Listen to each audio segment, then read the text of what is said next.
Bom dia a todos. Primeiramente, obrigado pela participação, prestígio nesse momento, a atenção de vocês. Hoje a gente inaugura, vamos dizer assim, a série de webinars promovido por TANS aqui do Brasil, tá? Então tem bastante novidade, bastante coisa legal, e agora durante essa manhã vamos estar explicando um pouco isso, tá? Webinars, né, divulgar conteúdo é uma questão já, acho que conhecida para todo mundo, né? Uma boa prática aqui do nosso mundo de TI. E para a VMware, para a Broadcom, essa é uma iniciativa que ela já existe há um tempo bem razoável, só que ela existia apenas em inglês. Muito do nosso conteúdo tem em inglês, mas a gente teve o apoio para começar essa iniciativa em português. Então, nesse primeiro slide que você pode ver que a gente vai ter esse bate-papo de hoje. Vou estar eu aqui recebendo vocês. E nós já temos o próximo assunto, que é o assunto de VKS, assunto de Modern Apps, né, de Kubernetes. Então, assunto bastante importante, né, bastante atual, que vai ser apresentado pelo nosso amigo Atos Menezes, que também é um TAM, está presente aqui hoje na sessão. Ele vai estar ajudando aqui com a gente com as perguntas, tá? Perguntas e respostas aí durante a sessão. Fiquem à vontade para mandar a pergunta de vocês. Na medida do possível, o Atos ali já vai fazendo uma resposta. E algumas perguntas a gente vai selecionar mais para o final. Então, perguntas mais complexas para a gente responder, ou perguntas que foram mais feitas, ou perguntas que a gente entenda que faz sentido aí para um público maior, a gente traz ela aqui ao vivo mais para o final, tá? Então, vamos lá.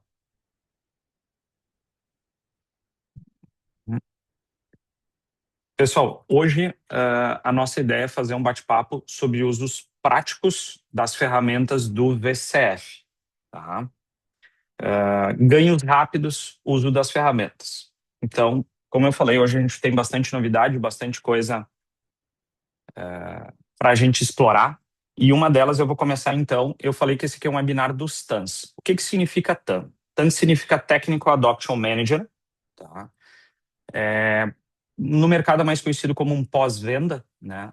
A gente fica após o cliente ter adquirido um produto e a gente tenta trabalhar para que o cliente implemente da melhor forma possível e, por consequência, tire a maior vantagem possível do produto. Legal? Então, hoje, o objetivo nosso hoje é que vocês tenham a experiência do que seria mais ou menos uma sessão com o TAM.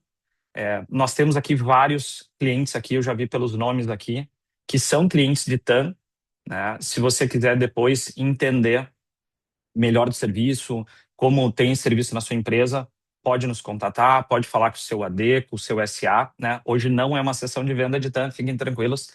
Então, é um trabalho aqui nosso proativo, mas a gente quer passar um pouco dessa experiência. Legal?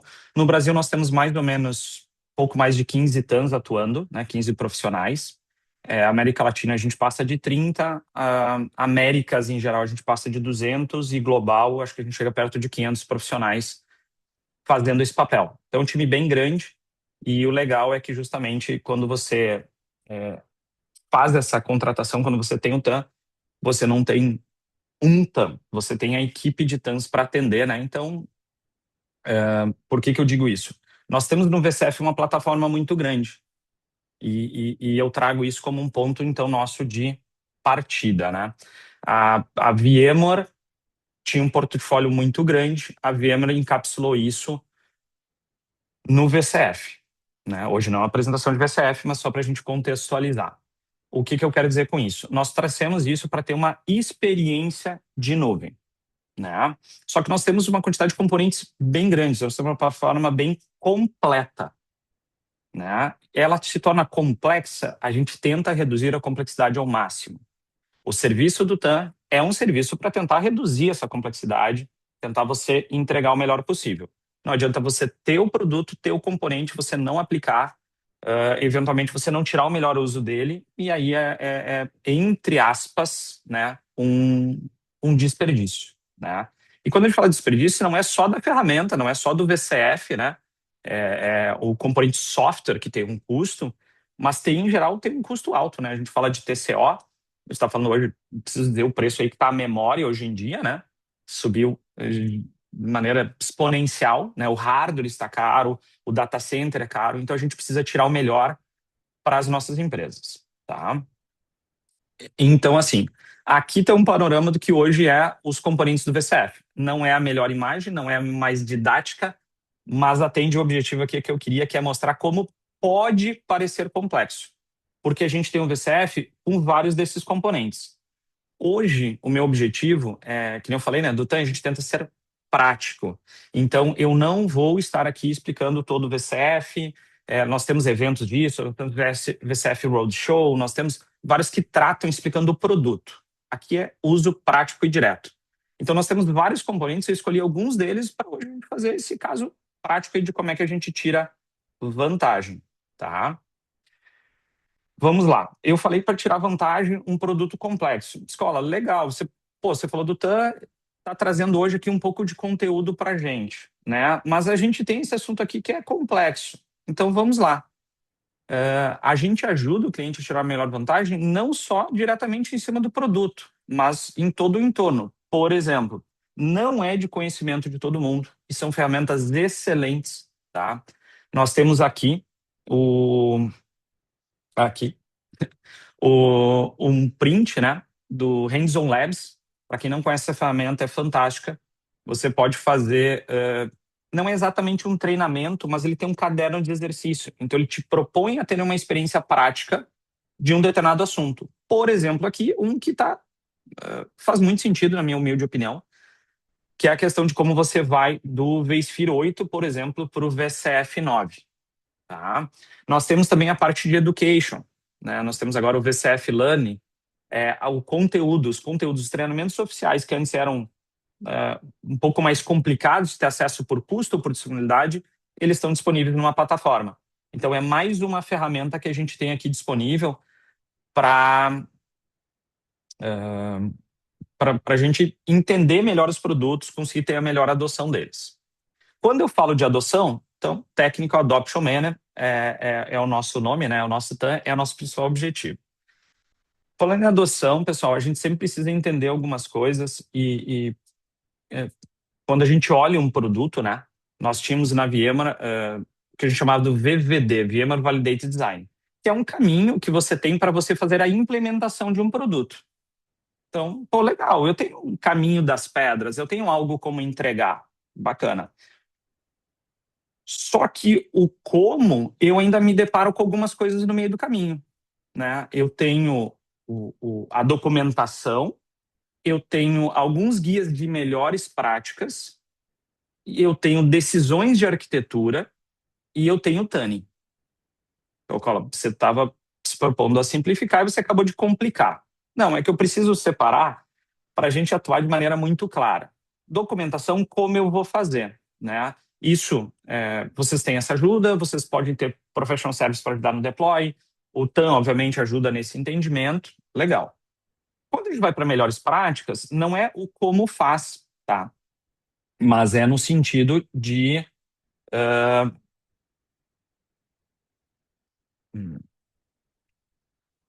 deixa eu ver aqui, me deram um feedback que o slide estava um pouco pequeno. Então, deixa eu maximizar aqui, desculpa. Então, assim, se eu tenho como fazer, legal, mas melhores práticas, né? Então, o que eu quero dizer com isso? Melhor prática é algo que eu devo fazer. Então, eu devo entender, obviamente, né? Eu devo entender qual é a melhor prática para aquele meu cenário, mas eu devo aplicar, né? Não é algo, perdão da palavra, a expressão, não é algo que eu deveria fazer ou não. Eu devo fazer, eu devo seguir as melhores práticas. Agora, mas por que é importante seguir a melhor prática? Por que um tanto está falando de melhor prática aqui? Pessoal, dica, eu falei que hoje é casos rápidos, né, ganhos rápidos. Um deles é seguir melhores práticas é uma das maneiras mais eficientes de deixar o cliente longe do suporte. O suporte é ruim? Não, o suporte é bom, mas a gente não quer precisar, é que nem seguro de carro, a gente paga, mas não quer usar. Então, qual o objetivo da gente como TAM? O objetivo da gente como melhores práticas, né? É que a gente não caia em problema. Se eu cair em problema e estou seguindo as melhores práticas, muito rapidamente a gente evolui na solução do problema. Porque a gente não vai discutir que deveria estar o parâmetro A ou B, ou deveria ser configurado assim ou assado. Então, eu estar dando as melhores práticas me ajuda no meu dia a dia, na estabilidade, no desempenho do meu ambiente. Legal. O outro item são decisões de arquitetura. O óbvio precisa ser dito, né? São decisões que eu tenho que tomar em algum determinado momento. Então, eu começo a entrar prós e contras. E na mesma linha, a gente coloca a parte de tuning. Melhor prática eu devo fazer. Tuning, prós e contras. Eu tuno uma HBA para que ela faça mais throughput. Eu tendo a imputar mais latência nela. Para esse ambiente é mais importante throughput ou latência? Então não é a melhor prática. A melhor prática é o firmware correto, na versão suportada, para que se eu precisar abrir um chamado com o fabricante de storage, ele me atenda de uma maneira rápida, né? E eu vou tentar estar guiando vocês aqui hoje sobre alguns desses itens, mas infelizmente, ou felizmente, vamos dizer assim, né? A gente passa um pouco por essas decisões, tá? O que eu quero dizer então parte do conteúdo que eu vou explicar para vocês hoje, não necessariamente vocês vão conseguir aplicar as is no ambiente de vocês. Pô, Cola, mas você disse que era caso dos pratos. Eu estou atento a isso, vamos lá. Você vai aplicar o que eu estou falando, às vezes no formato de questionar a sua empresa, questionar uma área de segurança, questionar alguns colegas. Alguns questionamentos bons, às vezes é melhor uma boa pergunta do que uma afirmação, né? Então vamos seguindo nessa linha que a gente vai indo, tá? Primeiro item. Pessoal, não poderia para mim, não teria como ter outro assunto inicial do que segurança. Pô, Cola, legal, mas segurança é um ganho rápido? É um ganho rápido. Segurança só não é prioridade na sua empresa se você não está a par disso. Às vezes a gente tem momentos, diretrizes da empresa que a gente tenta fazer coisas muito rápido. Nós temos o objetivo de entrega de um produto, algo muito rápido. Pessoal, se a gente não passar por segurança, essa prioridade vai se virar muito rápido e de um jeito muito ruim. O que eu quero dizer com isso? Infelizmente, ransomware, por exemplo, não é uma coisa novidade no mercado. Cola, o que tem a ver com melhores práticas? Tem tudo a ver. Se a gente não tiver melhores práticas implementadas e boas decisões de arquitetura, a chance de nós estarmos suscetíveis a um ataque, infelizmente, é grande. Não tem outra forma de eu dizer isso, tá? Então, vamos lá. Quando a gente fala de segurança, eu vou mesclar agora um pouquinho das coisas. Mas eu falei que era prático, eu falei que era objetivos para a gente poder melhorar nosso ambiente hoje ainda, tá? Decisão de arquitetura. Meu ambiente, eu uso login via uma gestão de identidade, por exemplo, um AD, acho que é o mais adotado de mercado hoje em dia, né? Não seria seguro dizer isso. Eu não uso AD, eu uso ADFS, eu uso Entra ID, eu uso Azure AD, eu uso... A gente tem algumas variações aí da tecnologia, né? Mas algo mais nesse sentido, tá? É uma boa decisão de usar? Boa pergunta. Falei perguntas, não somente afirmações. O que eu quero dizer com isso? Estudando anatomias de ataque, nós vimos que os clientes, os que eu tive acesso, né, infelizmente aconteceu um cliente meu, tá, já. Então, vai dizer, pô, peraí, mas que autoridade você tem para chegar aqui e falar se um cliente que você cuida diretamente foi atacado? A autoridade é quem viveu isso na prática e estudando essa anatomia, ajudando, obviamente, o cliente, né? Nós tivemos bastante horas ali apoiando o cliente, posso afirmar a vocês, para essa recuperação ser o mais rápida possível, né? E para que a gente não tivesse isso de novo. E não foi por falta de patch, não foi falta de atualização, não foi por falta de melhor prática do nosso mundo de virtualização. O ataque aconteceu pela parte de gestão de identidade. Então, e estudando outros casos, né, eu entendi que esse é o ponto. Esse é o ponto mais sensível. Pô, Cola, então quer dizer que então PET eu não preciso aplicar. Eu disse, não, não, pessoal, vamos lá. Falando de segurança, a gente precisa ter muito claro, e eu acho que não deve ser novidade para ninguém, mas o óbvio precisa ser dito, né? Segurança a gente faz olhando para pessoas, processo e tecnologia. Sempre precisamos essas três óticas, né? Esses três pontos de vista para a gente poder entregar algo realmente válido, né? Algo seguro.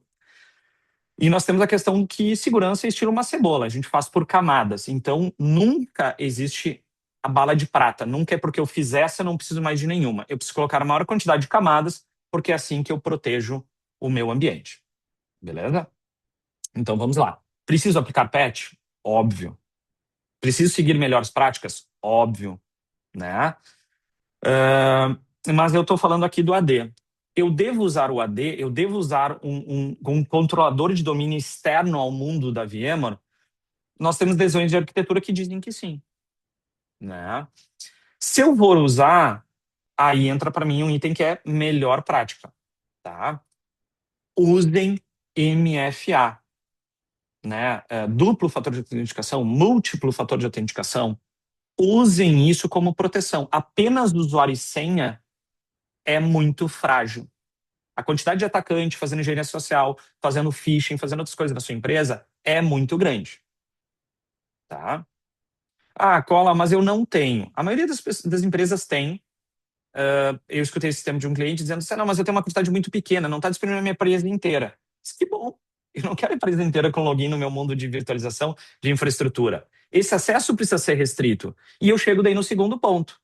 É a ideia do menor quantidade de pessoas possíveis com acesso. Do acesso mais restrito possível, né? São conceitos básicos de segurança, mas às vezes a gente passa por isso, a gente não faz a correta revisão ali e acaba deixando um pouco mais do que o necessário, tá? Vou explorar isso um pouco mais para frente, mas eu falei de pessoas, processo e tecnologia. Quantas pessoas hoje têm acesso ao teu vCenter? Ah, Paulo, hoje tem 100, 150, 200 pessoas. Por que tanta gente? Eu tenho equipe que administra, mas eu tenho time de rede que precisa ver rede.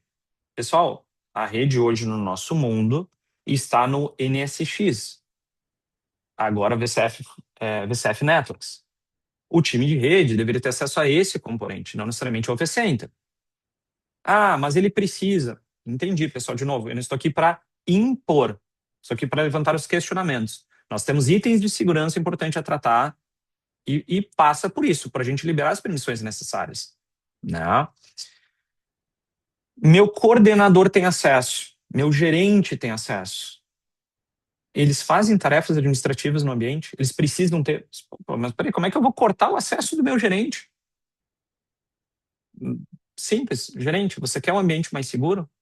Eu preciso seguir uma boa prática, pessoas, processos, tecnologia. Quem está acima da gente precisa nos apoiar. Por isso que eu falo, às vezes não traz uma afirmação, você não pode. Você entende que você coloca um risco ao ambiente por ter um acesso que você não precisa ter. Ah, mas eu preciso de informações gerenciais. VCF Operations. Cria dashboard para ele, cria um relatório. Os defaults já são muito bons, tá? Mas coloca lá uma informação que ele precisa consumir. Não acesso ao vCenter. Faz sentido? Vamos lá. Cola. Cola, legal. Não tenho MFA, minha empresa não tem MFA, eu não tenho verba, minha equipe de segurança não vai tratar de MFA. Esquece MFA, Cola. Não, não, não, não tá na lista. Tô em maus lençóis? Não, vamos seguir algumas práticas que devem ser associadas ao MFA. Então, de novo, camadas, mas principalmente para quem não tem o MFA. O que eu quero dizer com isso?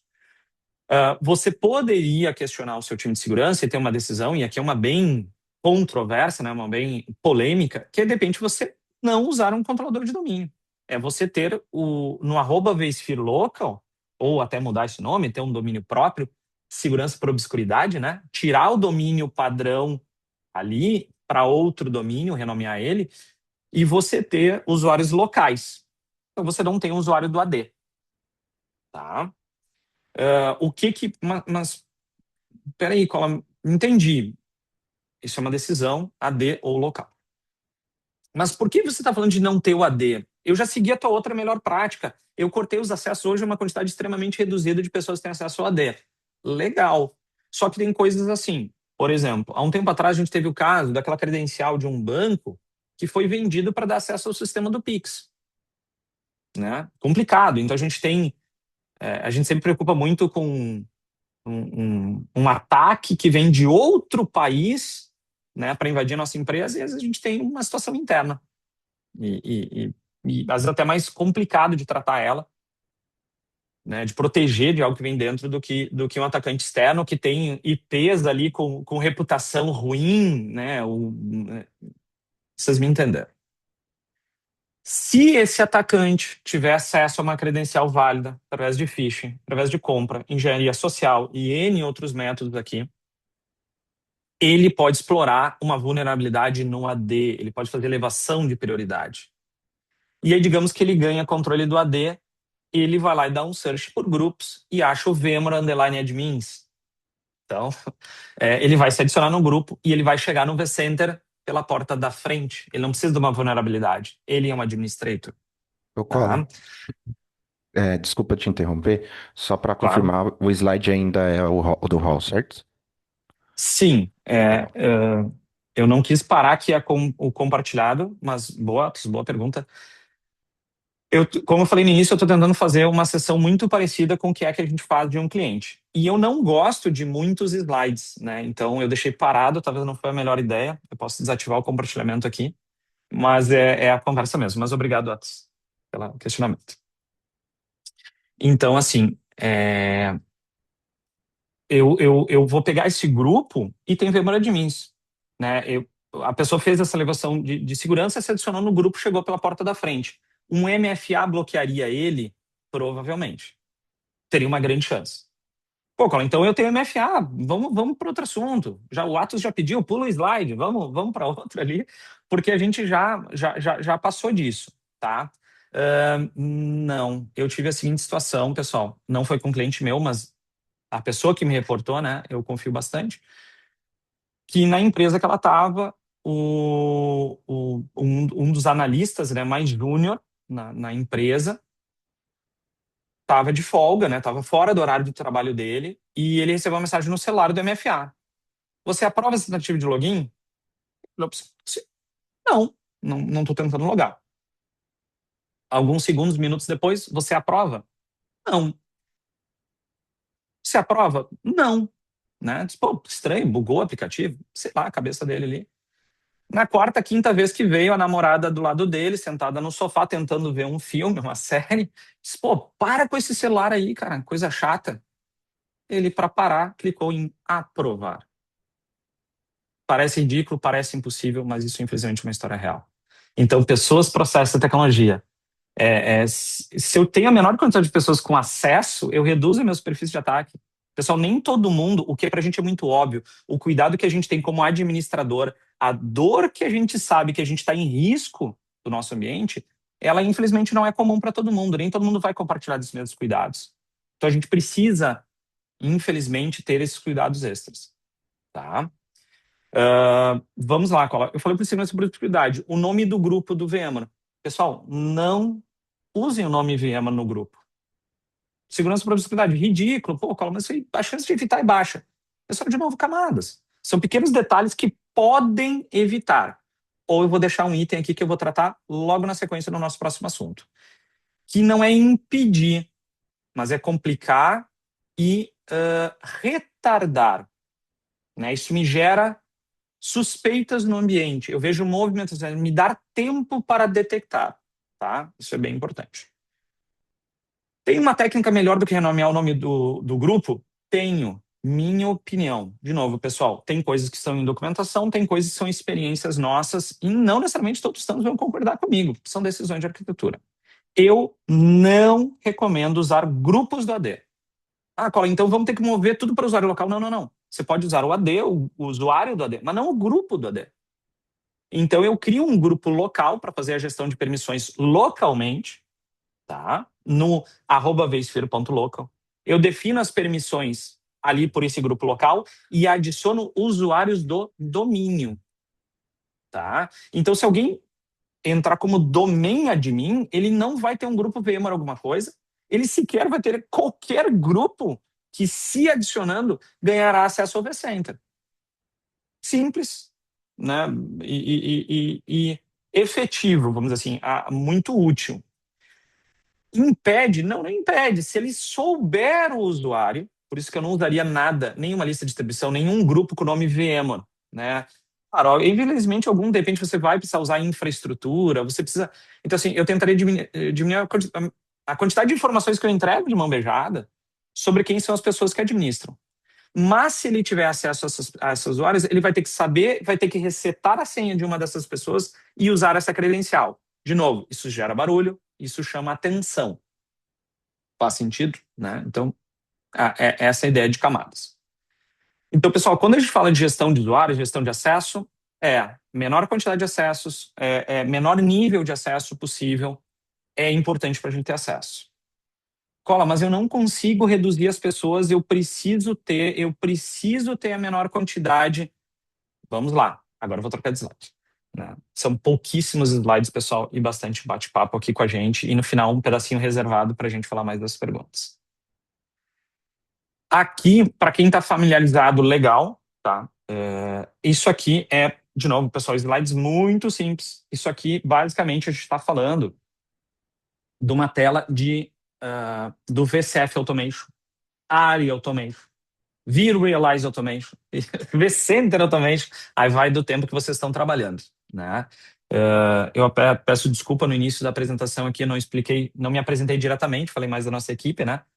Eu estou aproximadamente aqui 2 décadas trabalhando com virtualização, né? Faz mais ou menos uma década, né? 10 anos, que eu sou funcionário da VMware, né? A minha camiseta aqui desatualizada, né? 2021 entrega um pouco disso. E por outros 10, 12 anos eu fui funcionário de uma outra empresa que já era cliente da VMware. E desde essa época, há mais de 15 anos, então, essa empresa usa essa parte de automação. O portal é fantástico, a ideia do self-service, do fazer o deploy das máquinas, certamente será tema de um webinar futuro. Hoje eu trago o recorte, lembra que eu mostrei aquele slide lá, até vou voltar nele aqui rapidinho, dos N componentes. Então aqui eu estou pegando um deles, o VCF Automation, e estou pegando um uso muito singelo dele, para não menosprezar, que às vezes a justificativa de você dizer que alguém precisa ter acesso ao vCenter é porque ele precisa criar um snapshot, pessoal. Então tá aqui. Vamos fazer. Mas, Cola, eu não criei minhas máquinas pelo automation. Não adianta tu me falar de uma ferramenta que eu não consigo usar. Consegue. No VCF 9 eu não estou implementado. No 8. No 8, fazer um onboard da VM é ridiculamente simples. Fácil, online. E quando eu digo assim, é ridiculamente fácil mesmo, pessoal. Acreditem no que eu estou falando aqui. E então, assim, ao fazer o onboard no automation, essa pessoa não precisa mais ter acesso ao vCenter. E a integração, então...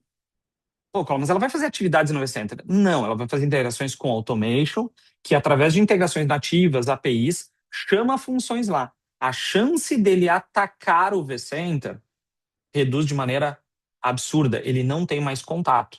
Se eu tratei a camada de acesso ao usuário, login, senha, aqui eu estou tratando também a camada de rede. Eu faço com que a pessoa não precise ter acesso de rede. Aqui eu poderia ou deveria explorar, por exemplo, essa parte de microsegmentação. VCF for Network, NSX, VDefend, OATP, são ferramentas fantásticas para isso. Como ela não é padrão, essa parte do VDefend, da microsegmentação do VCF, eu não vou explorar ela muito hoje. Mas eu vou dar uma dica muito útil. De novo, ganhos. Ganhos rápidos, práticos. Todo mundo consegue fazer. Peça para sua equipe transformar a rede do vCenter numa DMZ. Cola, peraí, essa dica não foi tão prática, eu tenho que mudar IP, eu tenho que mudar VLAN, eu tenho que falar com a minha equipe, eles não vão fazer. Não tem problema.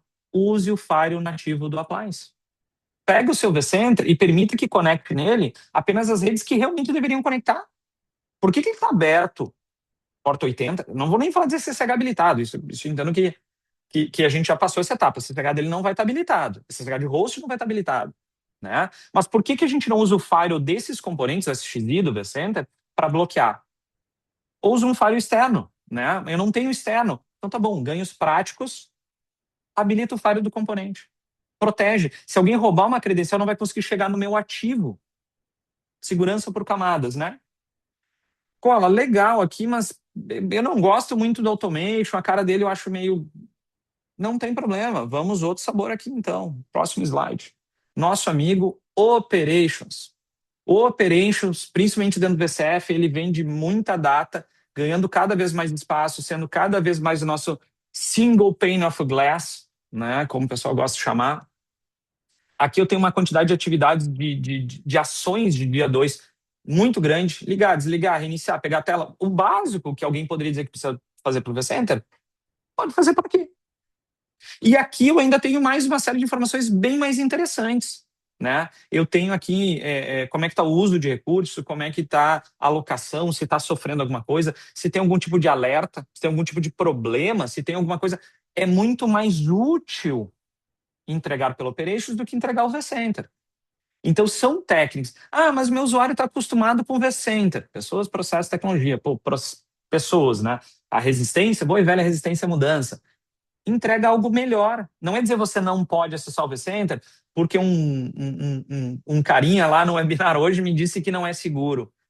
Tá aqui, eu vou te entregar uma ferramenta melhor do que o vCenter. Faz mais sentido para o uso dele, né? Então, esse é o nosso objetivo. Não é tentar piorar, né, algo. Segurança da informação às vezes passa um pouco por isso. Não é nosso objetivo. Tá? Tem mais um recurso muito legal para aplicar no ambiente, pessoal. Lockdown Mode. Tá? Cola, mas Lockdown Mode... Pessoal, Lockdown Mode, em Normal Mode, ele não vai te atrapalhar nenhuma operação. Ele só vai impedir que você ative o SSH do host, por exemplo, sem antes desabilitar o Lockdown Mode. Isso impede alguém? Pessoal, peço desculpa se eu fico repetitivo, né? Mas só para ficar bem frisado. Segurança por camadas. Se alguém desativar, ele gera um evento no meu ambiente. E eu quero eu quero detectar coisas que estão acontecendo. Às vezes a gente tem ransomwares que eles se instalam num ambiente e eles ficam meses tentando fazer exfiltração, né? Fazer sequestro de dados ou tentando comprometer teu backup. Se comprometer teu backup e tu não tiver mais backup, a nossa recuperação do ambiente vai ficar algo muito crítico. Então, o que eu quero fazer? Eu quero proteger o meu ambiente para que não aconteça. Fase 1, né? É a melhor. Que nem eu falei, melhores práticas para não ser atacado, para não precisar do suporte. Mas eu tenho que pensar na minha jornada que pode algo acontecer. Posso precisar do suporte, por isso que eu estou nas melhores práticas, decisões válidas de arquitetura. Eu posso sofrer um ataque, eu posso ter que alguém que parcialmente com sucesso, então ele comprometeu uma máquina Linux por causa do copy fail, por causa de uma vulnerabilidade dia zero no meu ambiente. Tento evitar essa movimentação lateral, microsegmentação, não tem microsegmentação, páreo do appliance, né? Menos pessoas com acesso de rede ou senha ao meu ambiente. Então fui colocando essas camadas aqui bem legais, né? Bem úteis, né? Para proteger meu ambiente. Para ver. E o lockdown mode vai ser o cara que vai impedir? Não vai ser o cara que vai impedir, vai chamar atenção. Tá? E o que eu quero dizer com chamar atenção? Vou chavear aqui para... Vou voltar um slide. Nosso amigo aqui, for logs, tá? É outro componente. Eu falei de chamar atenção. Pessoal, aqui tem bastante texto nessa tela. Não espero que vocês leiam. Não precisa tirar print, tá? Até porque vai aparecer a minha imagem aqui não muito agradável, né? Não sou, não sou a cara do marketing da Viema. Após esse evento, tem uma série dessas informações, link do Hands-on Labs, link de treinamento, esse material aqui, por exemplo, para ser um bom start para vocês, outras dicas ali que faz sentido, a gente pretende mandar ali como cortesia para as pessoas aqui que estiveram presentes no evento, tá? Mas vamos lá. O que são esses eventos? Esses eventos são como o log de uma das ações realizadas no meu ambiente aparece na minha ferramenta centralizadora de log, que é o VCF Operations for Logs. Então, eu fiz o deploy do VCF, o VCF for Logs já está rodando. Eu tenho meu ambiente 8, todos os meus clientes têm o Operations rodando, for logs, né? Por quê? Ele está ali incluso na nossa licença. E às vezes a gente tira pouca vantagem dele, é só uma ferramenta de log, eu vou olhar quando dá um problema. Pessoal, por que eu não pego esses eventos e mando para uma equipe minha de SOC? Ah, Cola, mas eu não tenho uma equipe de SOC, eu não tenho um CIEM. Manda para vocês mesmo. Gera um e-mail. Vocês não precisam estar olhando o ambiente de vocês o tempo todo. Agora, por exemplo, assim, eu tenho eventos aqui que ele traz, por exemplo, uma tentativa de login e ele me diz o IP de origem. Ele diz se o login foi com sucesso ou não no domínio local, por exemplo, aqui no SSO. Tá? No meu domínio aqui, por exemplo, eu tenho um exemplo de um cliente que usa o Entra ID. Uma falha de login no Entra ID, eu tenho que pegar pelo Entra ID. Posso mandar logs de falhas de login para o Entra ID para o Operations for Log? Posso, vamos centralizar. Eu não tenho um CIEM. De novo, ganhos rápidos. Eu não estou falando para você comprar uma ferramenta de CIEM. Eu estou falando, use o Operations for Logs e tenha pelo menos essa proteção inicial através de uma coisa muito simples. Você pode fazer hoje mesmo. Coloque esses eventos ali e monitore eles. Por exemplo, quando foi habilitado o SSH, quando um host foi tirado de lockdown mode, eu posso criar um alerta no Operations for Logs baseado em se este evento ocorrer mais de X vezes no período curto de tempo. O que eu quero dizer com isso? Ah, Cola, toda hora eu preciso habilitar SSH, por algum motivo ou outro no meu ambiente. Toda hora vem um log. História do Pedro e o Lobo, né? Eu fico avisando toda hora, então ninguém vai dar bola. Legal, entendi. Configure ele, então, para caso aconteça mais do que 2 vezes em menos de 5 minutos, que ele avise. Você dificilmente precisa fazer troubleshooting ou, né, corrigir 2 hosts por vez. Então, daqui a pouco você tem 10 hosts que foi habilitado a SSH ao mesmo tempo. Pessoal, isso não é... Não sei o opinião de vocês, mas não parece algo esperado. Parece algo normal de dia a dia, né? Então, façam esse processo. Alteração de senha de root. Alteração de grupo, tá? Deixa eu ver aqui. Aqui, ó. Esse aqui é um que eu queria. Deixa eu sair da frente do slide. Este aqui. Eu falei para vocês usarem grupo local. Esse aqui específico, esse adding user, me lista quando algum usuário foi adicionado ao grupo local, usuário do AD no caso.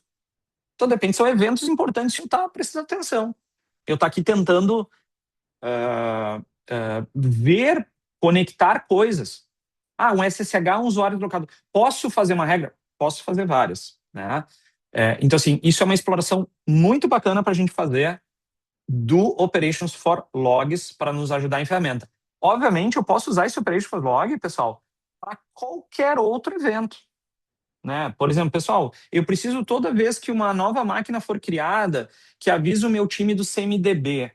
Pô, faz uma integração nativa via API com o CMDB. Não existe, o pessoal não quer. Posso fazer um evento para avisar quando uma máquina foi criada? Posso.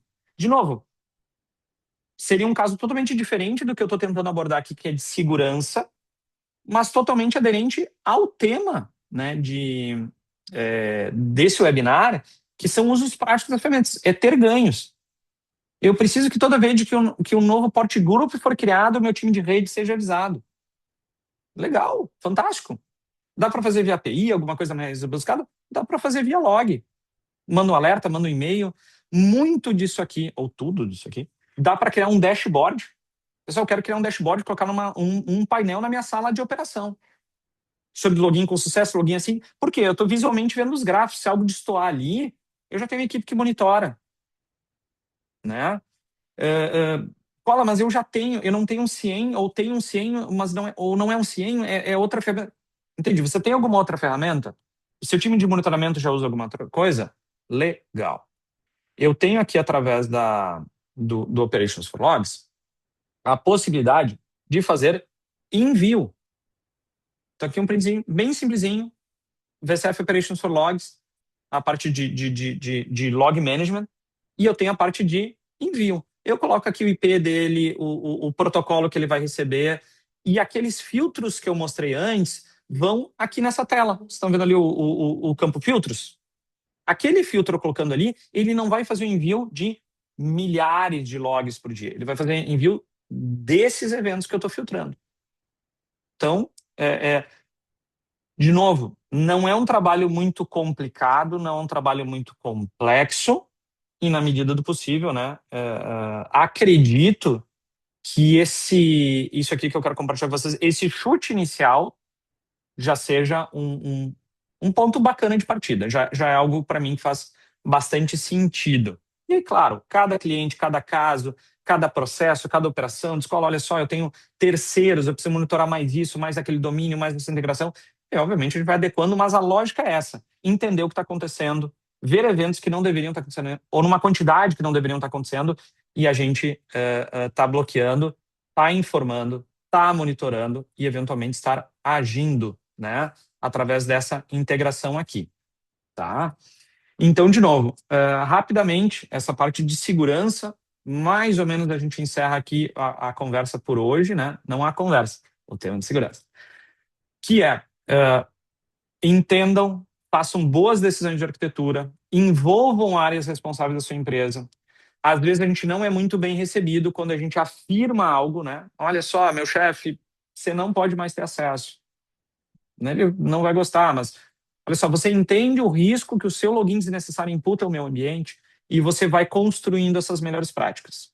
Envolva o time da Vemana, envolva o seu pré-venda, envolva o seu TAM se você não tiver. Se você não tem o TAM, mas está gostando da maneira como a gente está abordando aqui, pessoal, é uma amostra, né? É um recorte de pontos e dores que a gente tenta ajudar, tá? E agora eu vou sair do tema de segurança e vou para uma outra dor bem diferente,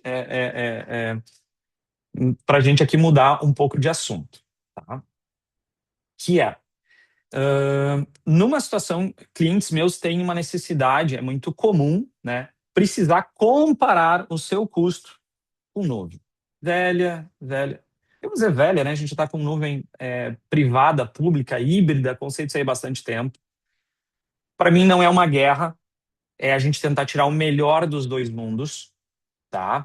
Só que a gente precisa fazer isso com clareza, não com gosto, não com opinião, né? Eu coloco aqui coisas que são a minha opinião e, portanto, elas não são uma verdade absoluta. Quando eu coloco um dado, aí a gente começa a estar mais pautado aqui para dali partir para uma coisa realmente efetiva, um pensamento corporativo. E às vezes eu recomendo muito, então um ganho muito bom do VCF Operations. O VCF Operations, deixa eu fazer um parênteses aqui rapidinho. Se a gente pegar as disciplinas do ITIL, né?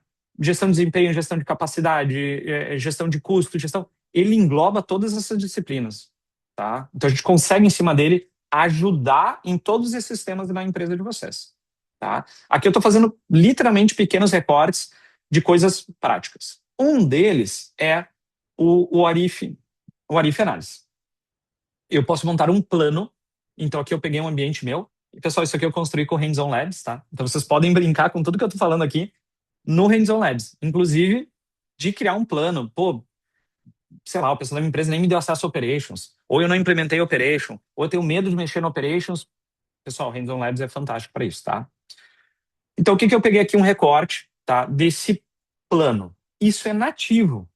Isso é só ir lá e clicar. Aqui eu mandei escolher VMs que estavam no meu ambiente e planejar como é que seria. Aqui eu peço desculpa, né, mas não ficou muito claro, mas cada coluna dessas, né, a primeira ambiente on-prem, depois vem algumas outras nuvens, tá? AWS, Google e IBM, talvez, ou Azure, eu não vou lembrar agora, tá? Acho que IBM. Pô, Cola, se isso está pronto, a tua dica é só dizer que existe? Não, a minha dica vai um pouquinho à frente.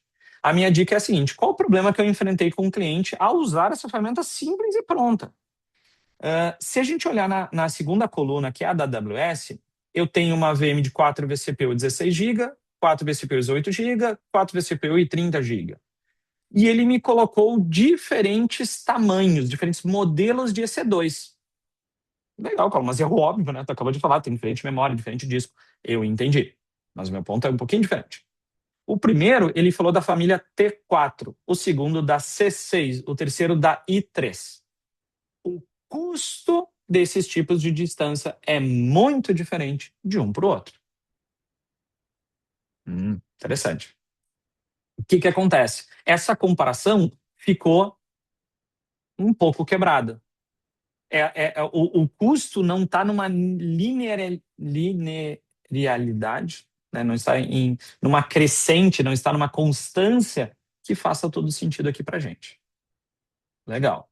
Dica prática. Como é que eu resolvo isso? Como é que eu torno isso mais correto, mais justo para a comparação? E justo não é assim, eu não quero favorecer on-prem, nem favorecer nuvem. Eu não estou querendo provar que na VMware é mais barato. Eu quero provar que no on-prem é o melhor negócio.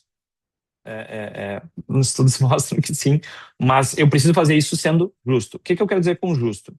Aqui, por exemplo, é um exemplo de um trabalho que a gente fez e, como eu falei, né, a gente não era slides muito bonitos, então peço desculpa aqui, né, se esse slide não fica muito legal, mas aqui é um exemplo que a gente fez em um cliente, efetivamente, aonde nós entendemos qual era a família de processador que existia on-prem. Nesse caso, é um Intel Gold de quinta geração.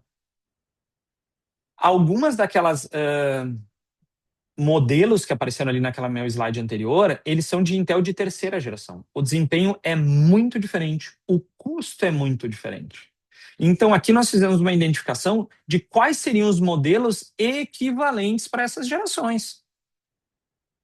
E isso vale nos dois sentidos, né? Eu não quero ter um processador mais antigo e comparar com um mais potente da nuvem e vice-versa. E a AWS ficou aqui marcado, ressaltado nesse item, porque eles não tinham disponíveis na data que a gente fez esse trabalho de quinta geração ainda, tá? Então, pô, tem uma informação legal. Pô, peraí, meu ambiente tem um processador melhor que o da nuvem? Exato, né? Correto, era uma verdade. Então, nós identificamos esses modelos, tá? Para a gente fazer a comparação. Então, a gente disse, cara, eu só posso fazer a comparação com esse modelo. Legal. Como é que eu faço para isso ficar efetivo? Como é que eu faço para isso fazer sentido?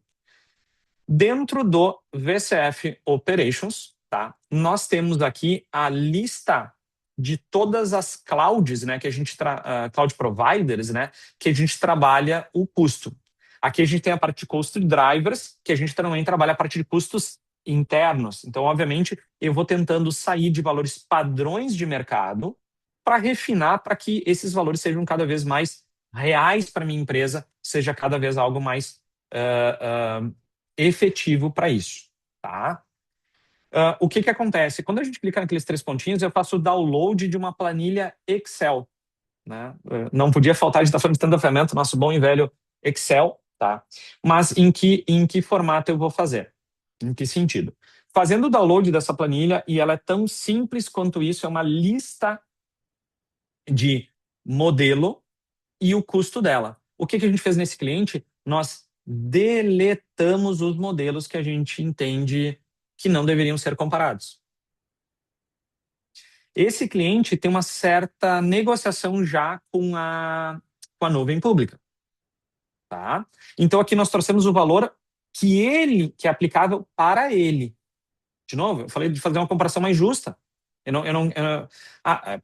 Se eu trago, às vezes, uma informação muito nativa da ferramenta, a margem de acerto dela é boa, mas às vezes ela é invalidada. A gente tem alguém que diz, legal, mas pô, a VMware dando uma informação, a VMware está dizendo que a AWS é mais cara, mas, cara, não é esse preço que eu pago numa EC2.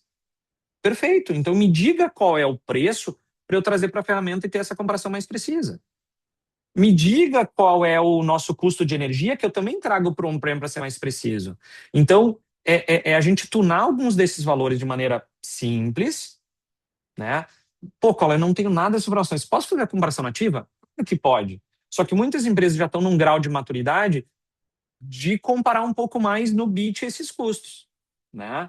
E aí a gente tem como fazer o Area Operations, o VCF Operations, de maneira nativa, vamos dizer assim, fazer essa comparação. Sim. Eu consigo selecionar ali 500 VMs e mandar fazer o quanto custaria e ele vai me cuspir isso na hora, comparando com N clouds, tá? E comparando de maneira justa, com uma família de processador que vai ter um desempenho parecido, que vai ser algo justo, vai ser algo correto, com o meu desconto, ou às vezes até com algum acréscimo. Então eu comparo ali com a minha nuvem, só que, por exemplo, o meu storage hoje em casa me oferece 6 snapshots por dia com medida de proteção. Isso a nuvem está fazendo? Não faz. Não, mas ela pode fazer. Eu tenho que ir lá e habilitar a função de snapshot assim, assim, assado, aí o meu custo de storage sobe de X dólares para Y dólar. Ajusta aqui na ferramenta. Aí você vai estar fazendo uma comparação justa. Pessoal, olha só, nós temos o nosso storage mais caro on-prem porque ele tira 6 snapshots por dia. Na nuvem tem a opção de 6. Agora, na nossa comparação, nativamente, o Operations vai comparar contra o custo de storage tendo 6 snapshots. Pô, legal essa ferramenta. Imagina seu chefe precisando dessa informação numa reunião, você faz o mínimo de dica ali para ele, né? O Arif salva, é muito rápido, é meia dúzia de cliques no máximo. Escolhe o ambiente, o alvo, por tag, por nome, por segmento, por algo assim. Você coloca nessa análise e na hora ele vai entregar esse relatório. Que relatório? Relatório, digo aqui está um modelo, né? Então ele vai entregar aqui com 3 grandes nuvens. Qual é o custo interno, tá? Que é esse primeiro combo aqui. Acabei não marcando o data center, ele não mostrou o custo, mas assim, qual o custo interno e quais são as outras nuvens? E não é lá West Virginia que é o mais barato, é o Brasil, que é o que a lei, depende daquela empresa, aceita. Ou se o seu caso é West Virginia, show de bola, então coloca o West Virginia que é mais barato. Faça a comparação correta, justa, objetiva, para que esse dado seja o mais válido possível. Tá legal? Então, assim, eu estou comparando o custo, eu estou comparando a área, a região de disponibilidade, através de uma função nativa. Aqui, eu aproveito esse slide, né? A gente tem N outras funções muito bacanas do Operations, gosto muito dessa ferramenta. A gente tem, por exemplo, aqui em cima, tô perdido um pouquinho aqui, o Right Size, né? Right Sizing, pessoal, é eu entregar o tamanho ideal para a VM, não é eu economizar recurso, é eu evitar desperdício, né? Então, assim, por que eu faço propaganda um pouco de usar Operation? Ele está disponível no licenciamento do VCF.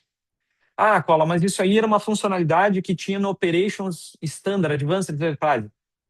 Na Broadcom, no VCF, não existe mais diferenciação. A gente sempre entrega a versão mais avançada do componente, a mais completa do componente.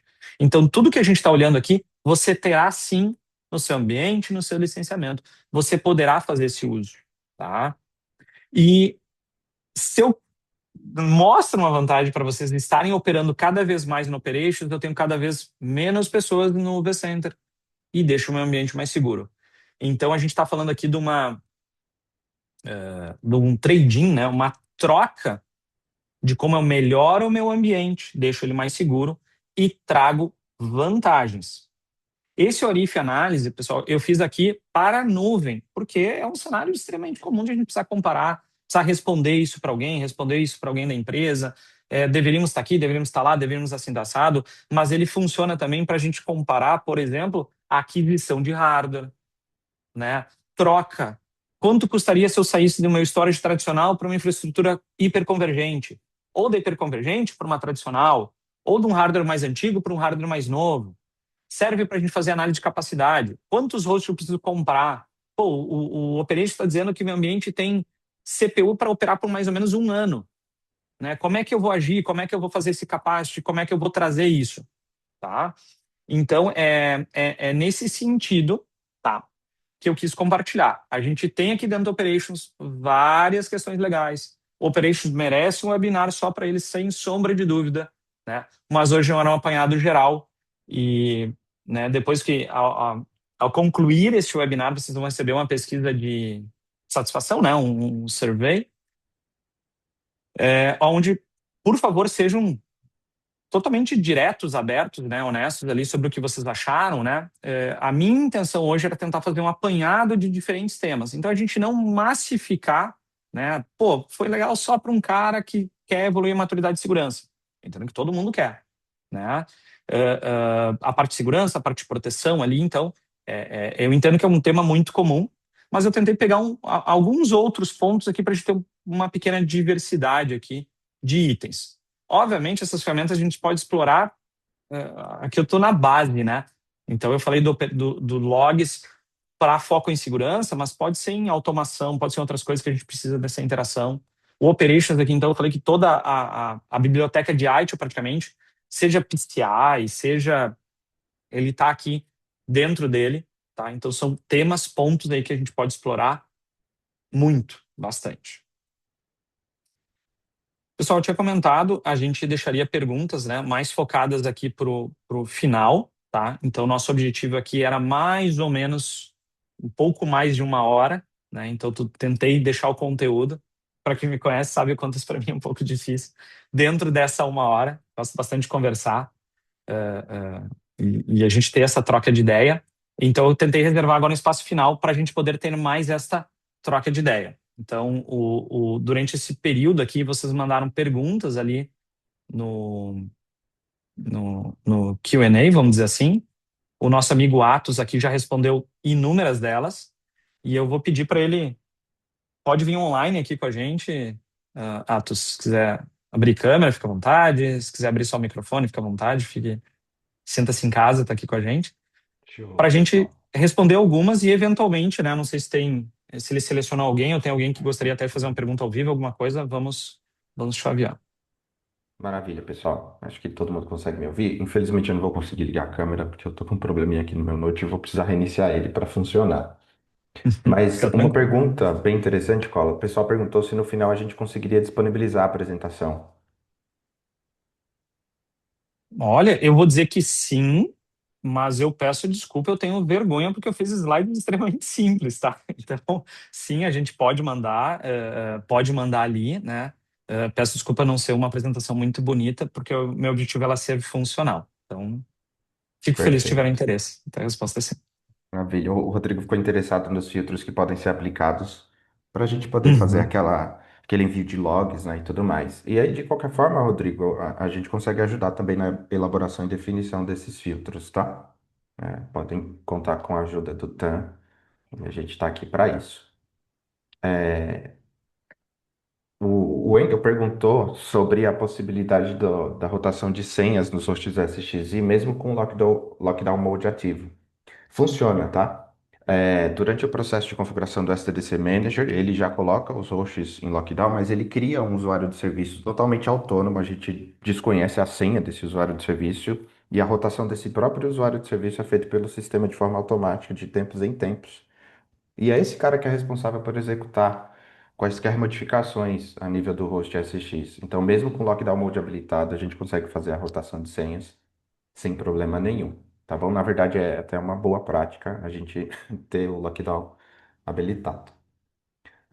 O Fabiano perguntou também se vai ser emitido um certificado, a declaração de participação. Se eu não estiver enganado, o Cola pode me corrigir, mas ao final do webinar vocês vão receber um e-mail também, agradecendo a participação.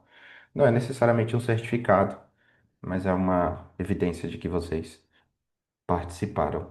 Perfeito? uhum. Ah, Deixa eu só pegar esse ponto até, Atos. uhum. É, é uma boa pergunta, né? Esse é o nosso primeiro webinar aqui em português, então esse tipo de feedback, pergunta é bem importante, pessoal, é bem válido, por favor, façam. Eu vou anotar isso. Vai ter o nosso contato ali também nesse survey. Quem precisar de algo um pouco mais específico, contata a gente pode tentar produzir, né? Então, às vezes alguém está fazendo um curso, um pós, ou uma faculdade mesmo, né? Graduação. Às vezes isso é interessante para tentar usar como material complementar ou até para a própria empresa, né? Para justificar. Então, bacana. Se o que for enviado não por padrão ele não for o suficiente, avisa a gente, eu me comprometo a pelo menos tentar, né? Vamos lá, produzir algo ali oficial da empresa que atenda isso. Obrigado. Perfeito. Algumas perguntas foram abertas agora durante esse processo de Q&A, né? O Gilmar, por exemplo, ele perguntou se a gente poderia comentar um pouco sobre a migração do SG18 para o VCF9 utilizando hosts via X-Ray. Pode, mas é uma pergunta um pouco complexa, tá? Ou às vezes clientes, meus clientes, pô, qual é uma pergunta simples? Não, a pergunta é simples, mas a resposta às vezes não é tão simples, tá? É, nós tivemos um cliente que trouxe esse caso para um TAM e nós acabamos fazendo um bate-papo em grupo, né? Então, não é um cliente diretamente meu, mas um cliente que eu ajudei. Em teoria, tá? Nós não temos um caminho do VxRail para o VCF9. Só que nós temos como transformar ali o VxRail num host de hiperconvergência tradicional, tá? O que a gente tem que tomar cuidado é, a gente está falando isso por um processo de migração para sair do VxRay. Por exemplo, eu comprei um hardware novo e não quero fazer um greenfield. Eu preciso importar para ter menos trabalho, para fazer mais online, para fazer mais rápido, ter uma adoção mais rápida. Tem alguns truques ali que a gente consegue, que basicamente seria a gente não usar alguns managers ali do VxRail e tentar fazer a importação dele. Caminho oficial padrão documentação. Infelizmente não existe, até onde eu sei. Então a gente sempre pode estar errado, sempre pode surgir uma novidade. O próprio 9.1 que saiu agora aumentou bastante a compatibilidade com importação de ambiente, tá? Até pode ser uma coisa meio incomum, mas Edge Bare Metal para o NSX é alguma coisa que voltou a ser fácil, né? O cidadão de primeira classe no 9.1 a gente consegue ter ele ali sem maiores problemas, tá? O VxRail é um assunto um pouco mais delicado. A resposta é tem como, mas não é straightforward, não tem uma documentação que vai dizer você. Tem alguns pequenos detalhes que a gente pode ajudar para tentar fazer ao máximo dentro da suportabilidade e dentro da segurança para o seu ambiente. Mas é um assunto que a gente precisaria fazer uma sessão bem detalhada para conseguir dar o caminho, vamos dizer assim, né? Perfeito, perfeito, Cola. Uma outra pergunta, o Gustavo Velho perguntou se a Broadcom conseguiria ajudar na criação de dashboards no VROPS. Olha aí. Chamar de Europs aí já mostra uma intimidade com o produto, né? Então já. Bacana. Sim, a gente pode ajudar. Como TAM, a gente é professional service, né? Nós somos profissionais da VMware, nós não somos profissionais de delivery. Mas o ajudar que é uma palavra muito, muito importante, tá? A gente sim pode ajudar a entender o fluxo, o processo, entender como ajudar, mas o que eu diria é, cada vez menos, até o Atos pode contribuir com a visão dele, né? Mas a minha experiência é, cada vez menos eu preciso customizar. Claro, às vezes é uma coisa muito específica, mas sim a gente pode ajudar. Cola, tem esse dashboard que é muito legal, mas eu preciso entregar para uma área muito específica.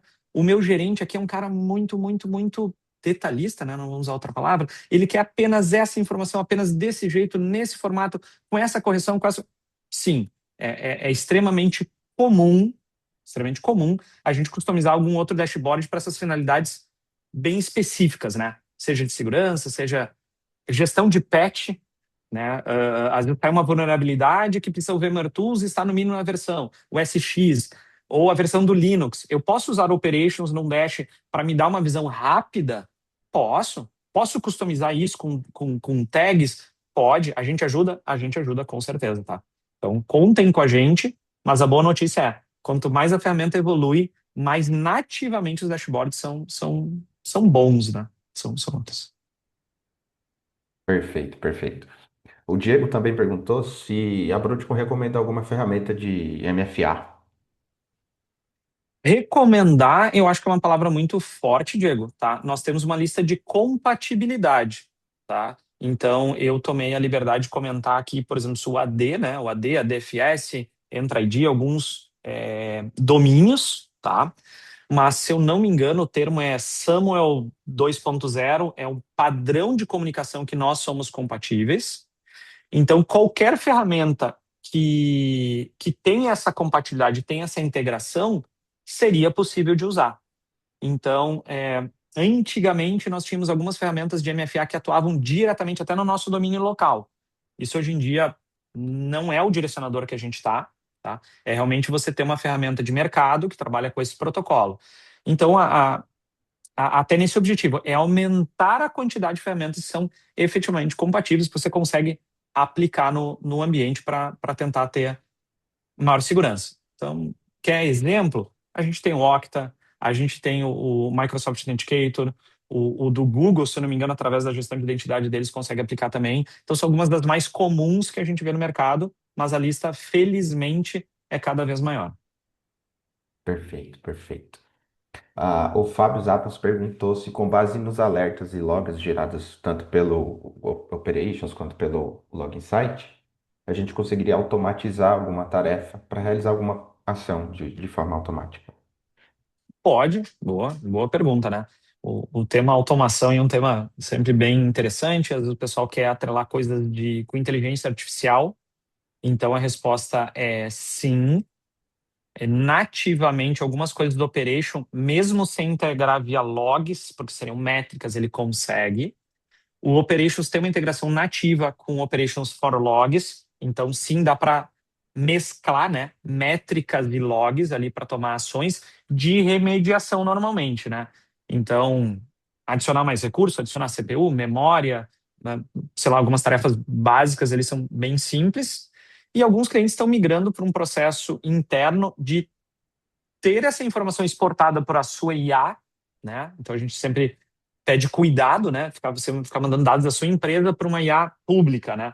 Mas muitas empresas já têm uma IA privada totalmente autorizada a usar, então a gente pode também fazer essa troca de informação entre as nossas ferramentas e a IA. Seja pedir um OK, seja mandar a informação para a IA tomar ação, né? Ou fazer uma dupla checagem. Tem alguns casos já bacana aí de antigamente usava o termo self-driving data center, né? Então era você colocar regras de negócio e você ter isso ativo. E isso vem de uma certa longa data em VMware e entre aspas é o que hoje a gente tanto vê em containers, né? Você coloca a regra ali, por exemplo, num Kubernetes da vida e você tem a quantidade de pods, o self-healing ali, tudo atuando automaticamente. Sim, essas ferramentas ajudam para você ter o mais perto possível dessa experiência para VMs também, né? Não só para containers. Perfeito, perfeito. O Marcelo, ele perguntou se o VCF9 é compatível com o Cplivity da HP em Strategy Cluster. Essa eu confesso que eu não tenho certeza. Eu vou pedir desculpa, tá? Mas vai como dica, né? Sempre quando a gente vai fazer uma implementação, atualização, e de novo aqui não é só upgrade, tá? Às vezes um passado 8.0 update 2 para o update 13, né? Que não deixa de ser um update, não um upgrade. É bem importante a gente olhar a matriz de compatibilidade, tá? Tanto do hardware quanto de componentes ali, né? De drivers, firmwares, outras coisas para a gente ter o melhor ambiente. E essa é uma pergunta ali que através dessa matriz de compatibilidade a gente vai ter essa informação, tá? E obviamente a gente pode ajudar, né, nesse trabalho, mas eu peço desculpa de bate-pronto, eu não tenho, não sei afirmar. Perfeito. O Edenilson Viana perguntou se existe algum hardening de segurança conhecido para o VCF9. E aí, Edenilson, tudo bem? Esse aí eu conheço. A gente deu um obrigado aqui a todos que estão participando e especialmente os conhecidos, né? Porque eu É, brinco com os meus clientes, né? Obrigado por prestigiar e para eles tiveram talvez pouca novidade aqui, né? Já são bate-papos aí que a gente fez, mas é sempre válido a gente revisar. Então, todas essas decisões, tudo mais, pessoal, de tempo em tempo é legal revisar. Hardening para VCF9, que eu lembre sim, tem o oficial. Alguns hardening guides deles, eles estão divididos por componentes. Pô, Cola, mas peraí, você acabou de falar que o VCF é plataforma integrada. Não, legal. Mas como começam a ficar decisões muito específicas, o hardening guide talvez você não tenha que pesquisar, talvez até isso a dificuldade ali, não pelo VCF, mas para componentes que estão na versão 9, por exemplo, ou 5.2, ou, enfim, o ambiente que você tiver, né? Então, por exemplo, o VCF 5.2, que o vSphere é o 8, entre aspas, é o mesmo hardening guide para quando a gente olha o vSphere ali, que era o do 8, né? Claro, daí o SDDC Manager tem um hardening dele. Eu não sei se em algum momento a gente vai ter um hardening guide do VCF como um todo, porque ficaria bem vasto, talvez até difícil de digerir. Se ele fosse o único, ele provavelmente estaria dividido em guias, né? Para tratar cada um dos tópicos. Então, procurando por componente, sim. No material que a gente vai mandar depois, boa pergunta, eu vou tentar já mandar.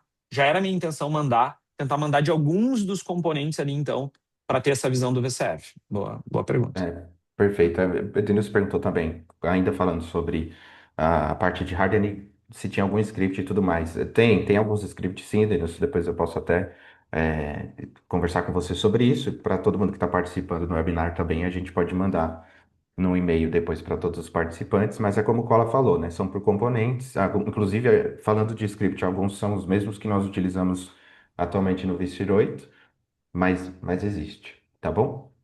E por fim, assim, ainda falando sobre compartilhar PPT e gravação, o pessoal tem perguntado bastante, né? Se o PPT vai ser disponibilizado e se a gravação do webinar também vai ser disponibilizada.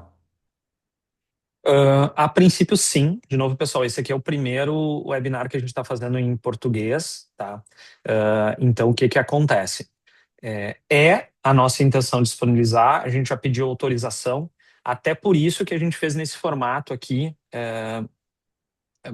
pedindo a inscrição, limitando um pouco aqui a comunicação, o chat entre os participantes, para a gente ter esse material como possível de divulgar depois sem expor ninguém, nenhuma empresa, nenhuma marca ou algo assim. Então, sim, é a nossa intenção disponibilizar, eu só não consigo confirmar, né?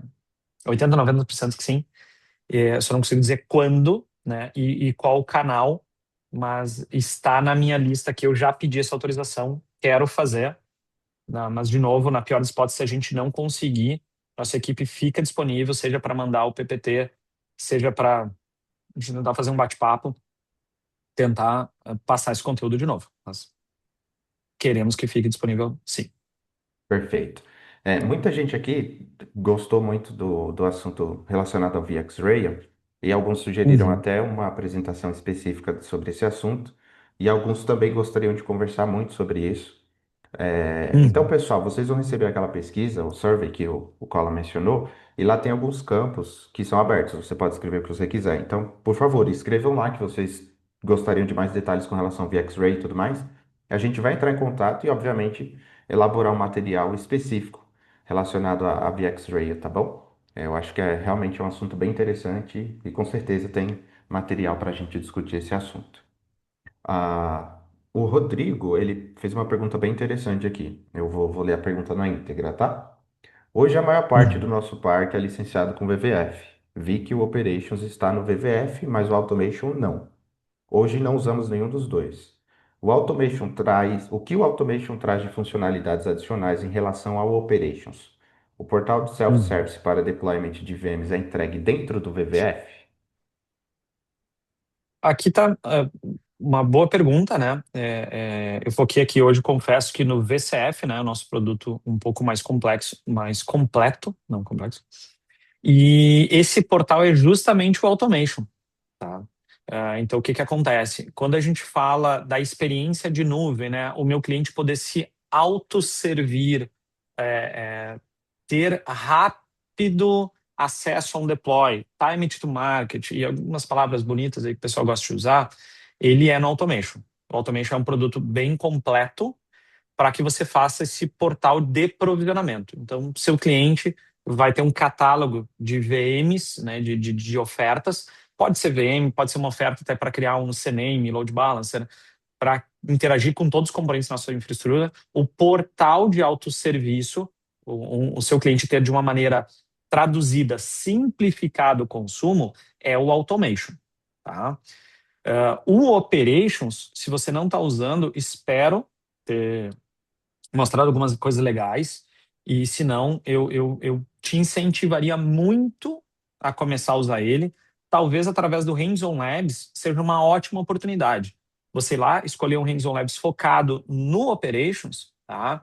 E fazer ali Ele tem um caderno de teste que é uma sugestão, né?